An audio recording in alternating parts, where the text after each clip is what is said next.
Alright, ngikubingelele-ke mthando wezemidlalo ngalesi sikhathi ngibingelele kuphi nakuphi la ubukele khona-ke makuthi-ke usuku lakho lokuqala ukuyona-ke le channel awenze kanje mntana zekhaya awulike ivideo bese-ke uyasubscribe kuyona-ke i-channel ungaphinde-ke uciphe izi-notification bell ukuze uthole ama-notification-ke uma kukhona-ke ivideo siyifakayo. Sikubhekela-ke nje ama-transfer rumors-ke akhona-ke kuyona-ke i-Betway Premiership sokubhekela laphana-ke kwezemnyama i-Orlando Pirates-ke ukubheka nje abadlali-ke abasohlwini lwabadlali-ke esingalindela ukuthi Orlando Pirates-ke ibasayinise laphana-ke ngewindi lama-transfers makuphela-ke yona-ke le season ngenyanga kaJulayi. Umdlali-ke okubikwa ukuthi-ke naye ukhona kwilist ye-Orlando Pirates uyena-ke laphana komdlali wasesiswini laphana-ke kwi-Marumo Gallants laphana-ke uMasindi Nemtatjela. Masindi Nemtatjela-ke oneminyaka ewu-28 udlala-ke isisu esinenkosi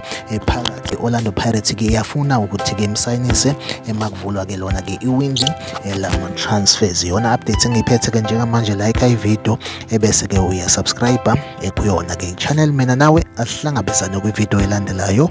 Nisale kahle.